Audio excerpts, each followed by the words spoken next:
My name is Celicia. I am the owner of Kaleidoscope Palace, and this is another episode of Palaver, where I share things that I'm working on, things that I'm interested in, or things that are just near and dear to my heart with you all. As always, I encourage you to comment down below and let me know if any of this resonates with you.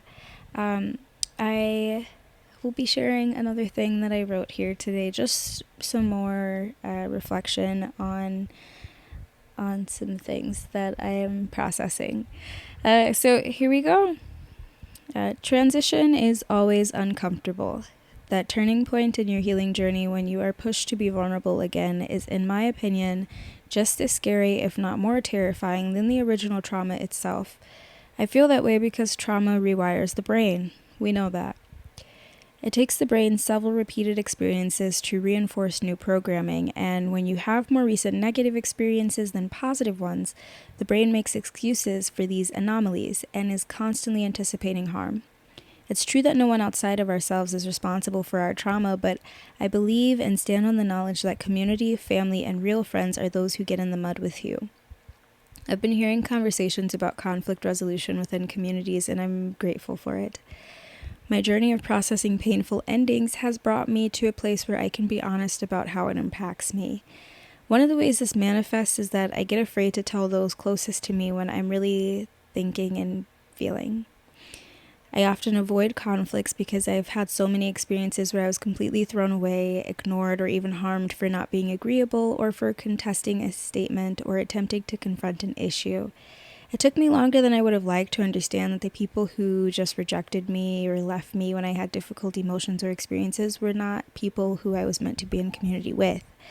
I instead internalized their reactions to me and did everything I could to simply stop feeling or reacting how I was. It was as painful as it sounds. To feel like I was inherently wrong for how I felt or what I needed led me to believe that I needed to change me before I could find community that would stick around. In a way, that was true, but what needed to change was who I was in community with. I'm on the journey of giving myself room to feel without judging myself for it and giving myself the type of support I desired from others. Prayer is definitely involved, and the doing so has helped me to release the belief that how I think, feel, and who I am is wrong. The community I'm meant to have will inevitably be attracted to who I truly am and not who I feel like I have to be loved.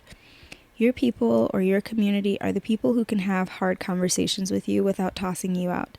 They're the people who aren't upset or offended by your boundaries and needs. They're the people who make space for your emotions without making you feel like a chore or burden for them.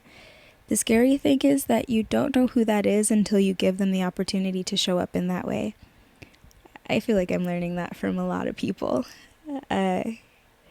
What I'm saying is, you will not find your proper community by just tiptoeing and people-pleasing. For me, I had to reach a space where I am okay to lose people if who I am and what I need is too strenuous a task for them. And I release that with grace.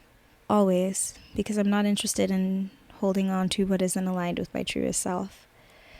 I've been mulling that over a lot. I've been kind of hanging on to that thought. There are people that when you bring a conflict to them, I think there has to be space on both sides, right? Like, it's not to say, oh, people can't have reactions or also hold emotions for how you're feeling, like it's not to say that people can't interact with your emotional responses. Like, we're human beings, that's what we do.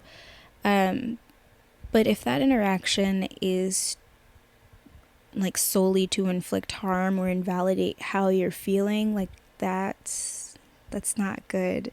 It doesn't feel good, it's not good for you, and honestly it's not healthy for the other person who's like coping that way. I think we've talked about me overcoming like a savior complex and this idea that I have to be perfect, and the stress and the pressure that I put on myself to kind of solve other people's issues. So I'm still in the process of unlearning that. And, I want to be in community with people who can have the hard conversations without shying away from them, who are brave in their hearts. Like, I want to be in community with people who have brave hearts, who can face uncomfortable situations with grace and love and compassion and understanding, instead of just shutting down and like pretending like it doesn't happen, or, as I have unfortunately experienced in the past, like reacting with terrible rage and gaslighting and petty behaviors and all kinds of stuff. Like, I feel like if they're really your people, a conversation of you like asking for clarity or reaching out and being like, hey, that kind of hurt my feelings, or like just any time that you just need to clear the air, shouldn't, like, if clearing the air ends the relationship, then maybe the relationship was the pollution. And I think I'm just really longing for a healthier environment. So that's all I've got for you today. Of course, let me know if any of this resonates with you. Until next time, thank you.